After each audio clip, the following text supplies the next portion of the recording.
We were wanderers from the beginning, bounded only by the earth and the sky. The frontier was everywhere.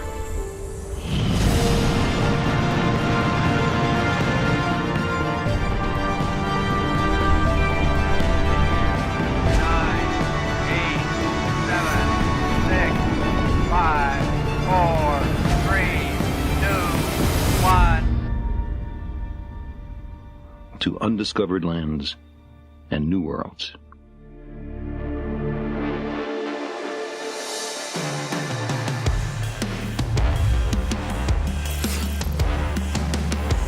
What's up, guys? I am here in Houston, Texas at NASA because I am gonna be training like an astronaut. Yeah, I am terrified of outer space. The thought of being strapped into a rocket and being launched into a dark abyss, absolute no. Hell no. Space, for me, is the epitome of all of my greatest fears. The unknown, being alone, dying like George Clooney in Gravity, which honestly doesn't make sense to me. I don't know why Sandra Bullock couldn't have just pulled on the line and brought him back to her, but it was a great movie regardless. That exact scene is my literal nightmare. I have that nightmare at least once a month. I have nothing but utmost respect for astronauts because of the years of physical and mental training they endure. So I'm hoping that if I can get a taste of this training, maybe it'll help me overcome some of my fears here on Earth. So this week we're gonna see if I have the right stuff to be an astronaut. Challenge accepted.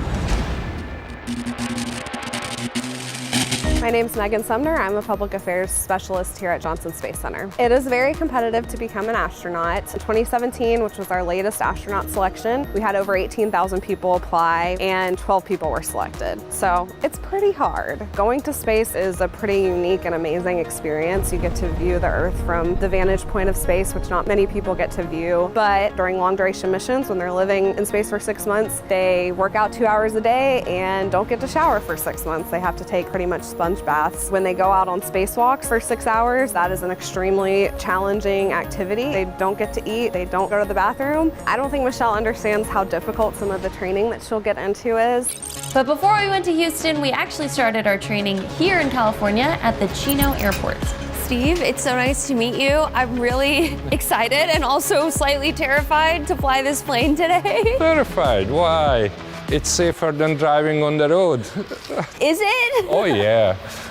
Okay. All the astronauts have to be trained in the T-38 jets. That is really so that they are put in a real life situation. If something goes wrong, then there are real consequences. We're gonna fly L-39 Albatros. Would you say this is the closest experience I could have Without flying? the T-38, Yeah. yes. Probably we're gonna have about 6 Gs. Astronauts have to train themselves to be able to withstand the forces that they're under in a rocket going to space. Flying a jet and going upside down and experiencing lots of G's is the best way to do that. I was kind of personally under the impression we were gonna go in the sky and maybe like just do a loop-de-loop. When Steve started going through our plan for the flight, he just kept going. The first maneuver gonna be a roll. After that, we're gonna do a barrel roll. If everything go right, we're gonna make a full loop. Takes about 30 seconds.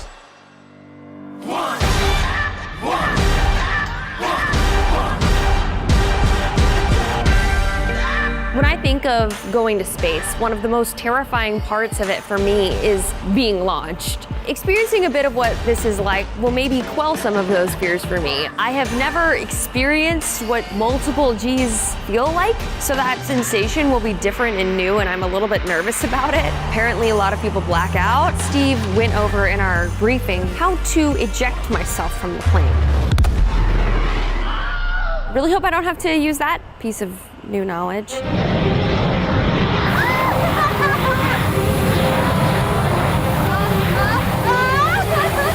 So what's really fun as well as very scary about a jet like this is that when you're in a commercial plane, you only have one small window, and it seems like the Earth is kind of moving slowly underneath you. In this, you can see everything around you. It felt just like a movie. It was so beautiful up there. I felt pretty good on the takeoff, and within 20 seconds, we were taking hard turns.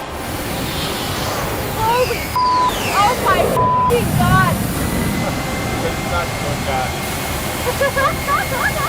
I thought there would be a little bit more of a warm-up, but we dove right in.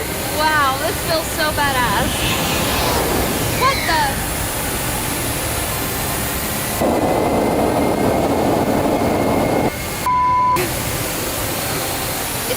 like a roller coaster on crack. There was this moment when we were free falling where I actually felt very calm.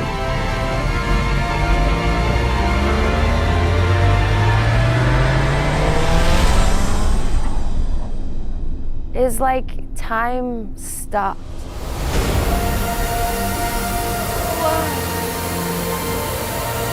Oh, this is amazing.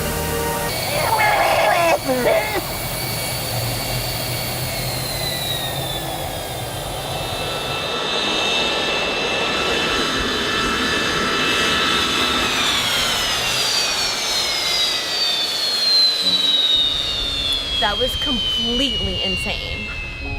Sorry. You are a badass. I'm really good with like theme parks and roller coasters. Yeah. That was unlike anything I've ever experienced.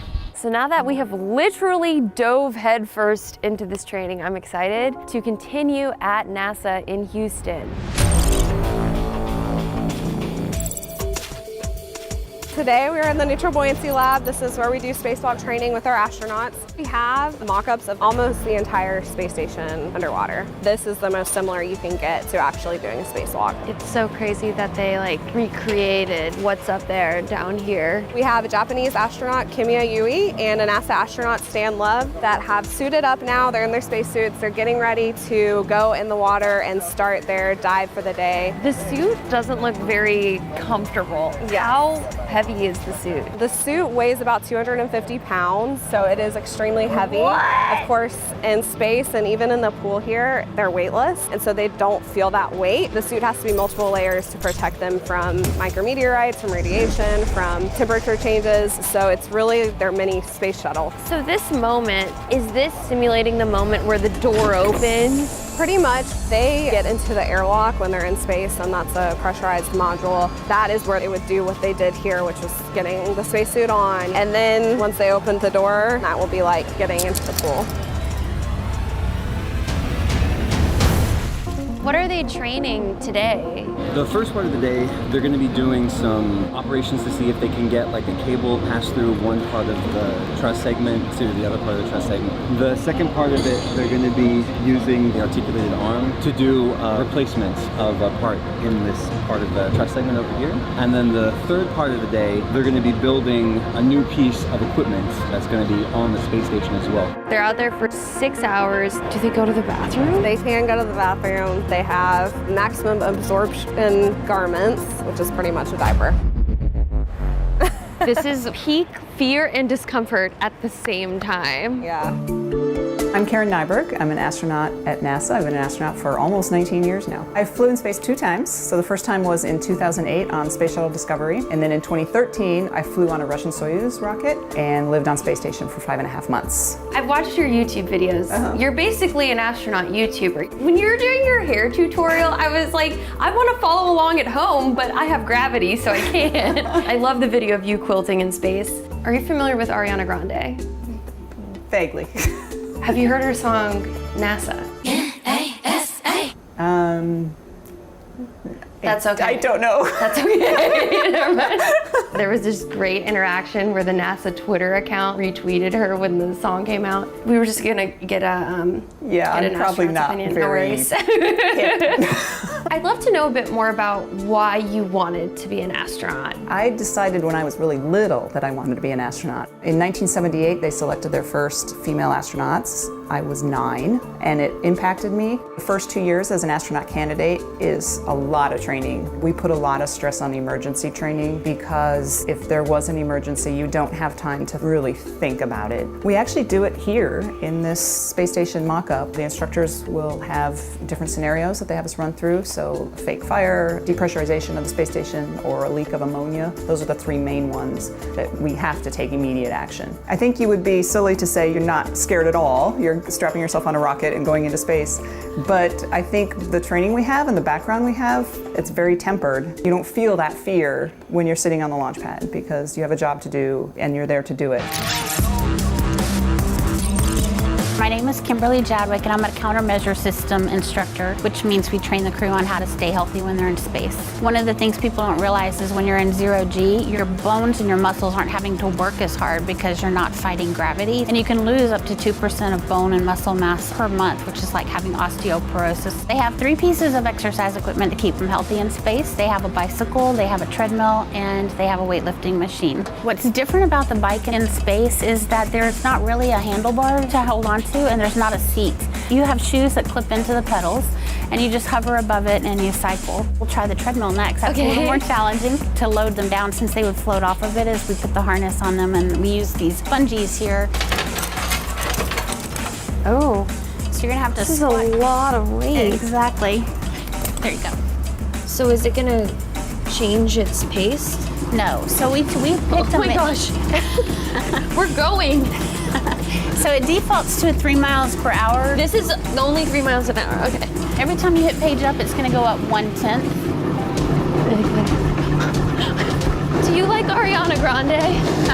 What did you think about her song NASA? I don't know if I heard that You one. haven't heard NASA? How has no one here heard the NASA song?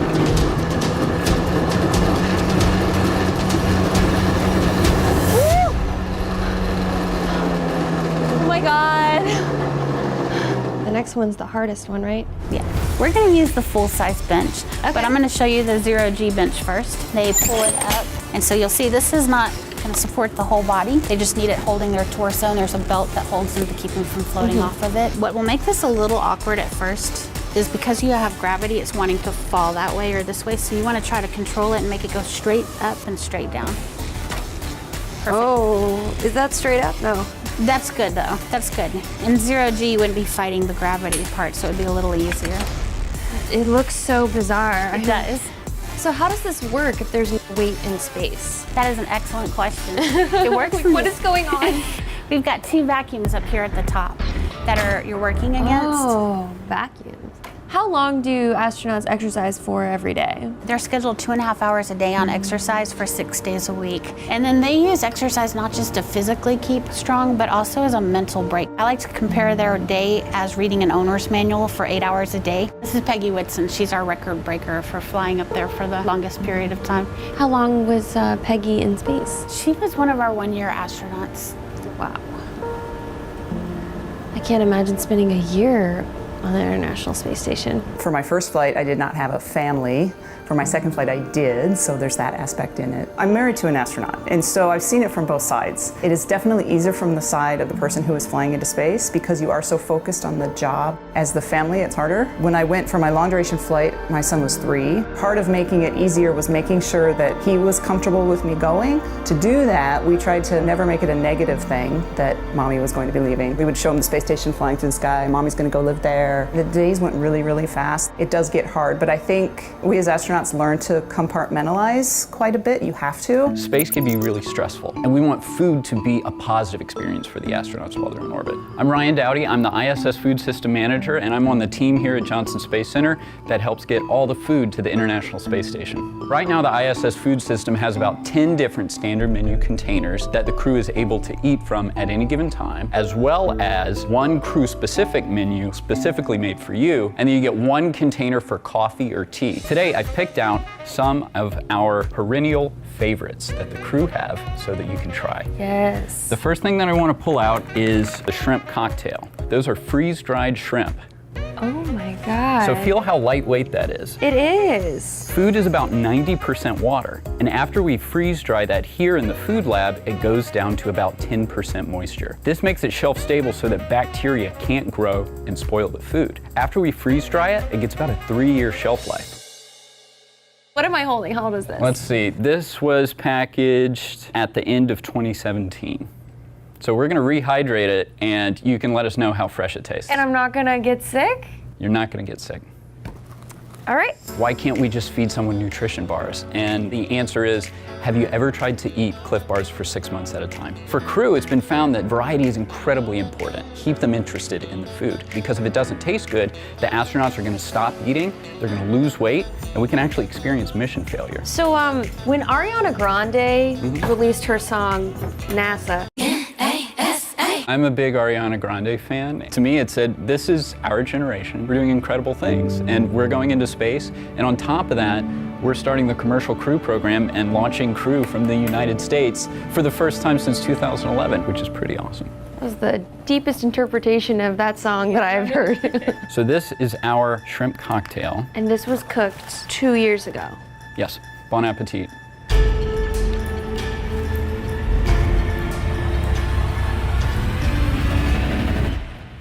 What the heck? I'm really impressed. I was honestly expecting to eat Cliff Bars. It's so important great. to have good food in space. One of our other favorites is macaroni and cheese. You guys made it homemade and then freeze-dried it. Yes, all of this is from scratch. That is some like grandmotherly love right there. All of it is from scratch. We put a lot of love into all the food that goes up to the International Space Station. Oh my God. It tastes like homemade mac and cheese from like a really awesome 5-star diner. Finally, we're gonna finish with one of the favorite crew member desserts. This is cherry blueberry cobbler.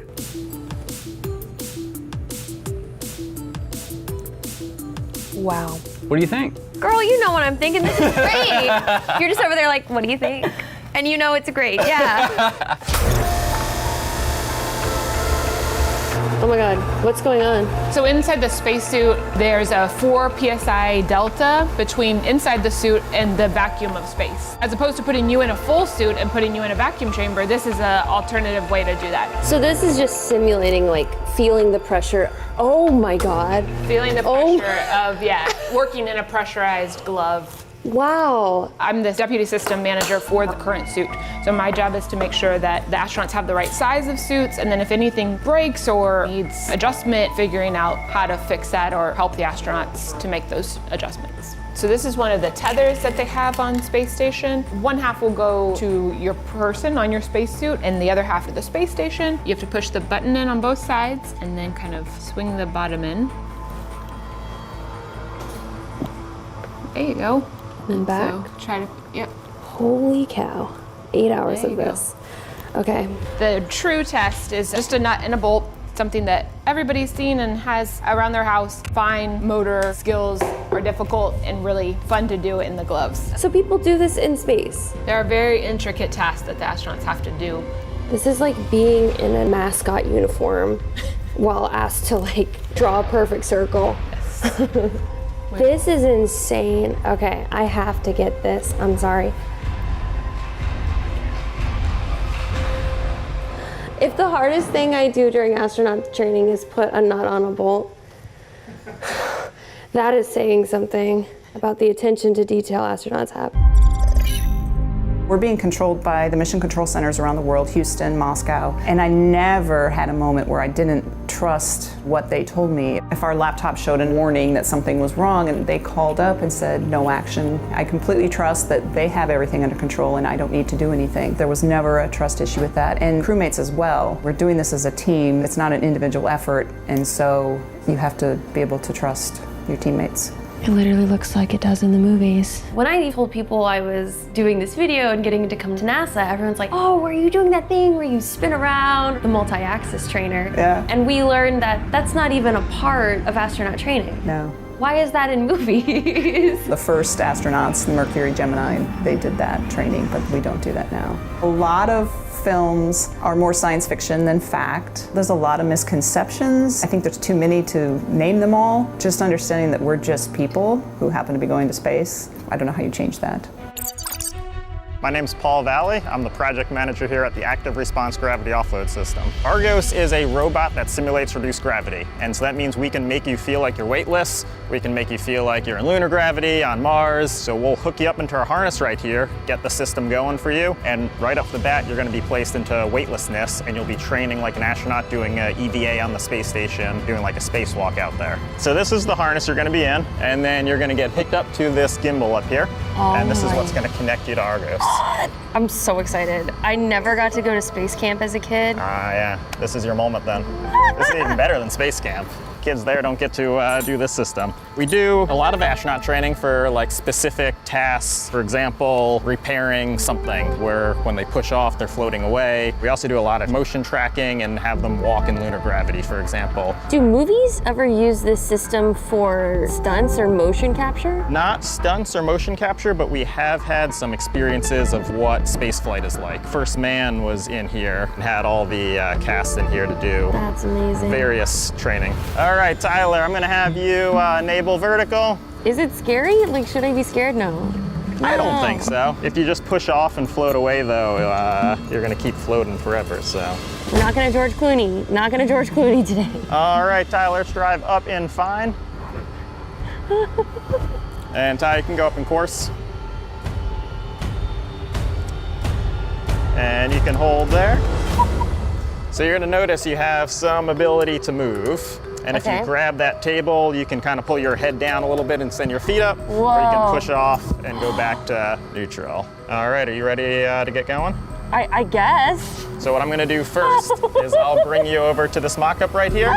And then all these yellow handrails we have all around, those are what you're supposed to grab and touch as an astronaut. Oh my God, this feels so weird. It feels like exactly like it looks in the movie. So you want to keep your body moving nice and slow. So we have speed limits set that if you go too fast, we're going to lock the brakes on you. We train our astronauts not to move fast. And you'll notice as you get going, you have to use the same amount of energy to stop yourself because you're already floating. No. So if you have a spacesuit on and you weigh now, 600 pounds worth of mass, and you're trying to move outside the International Space Station, when you try to stop your body, you have to control all of that mass. Being in this, I kind of forgot for a moment that this side is like the side of it and that's the floor. Yeah, in space there's no true floor or ceiling, right? There's something that just feels like really graceful and beautiful about this, even though I probably don't.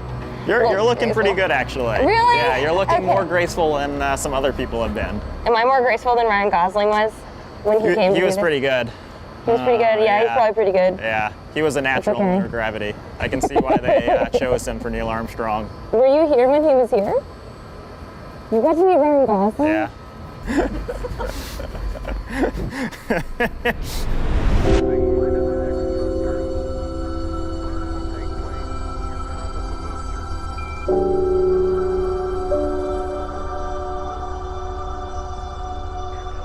The Argo system was honestly a once-in-a-lifetime experience. I can't believe I got to do that. There's something really magical about feeling weightless and having the space around you be fully inhabitable. And it just kind of felt like a mental weightlessness as well, which was really cool.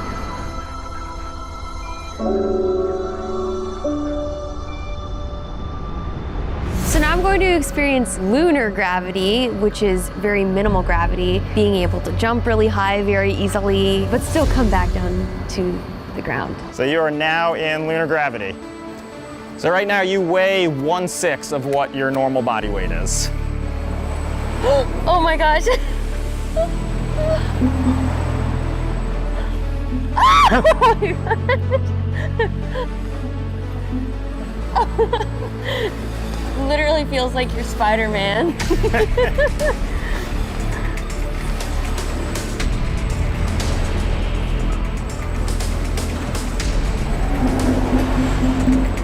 So another fun thing to science do is push-ups in lunar gravity. Push-ups? Yeah. You can always do the one-handed.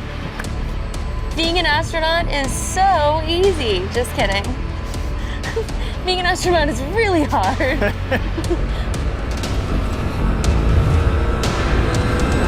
Oh no! Am I going to outer space now? I'm so sorry. You hit our upper safety stop. Okay.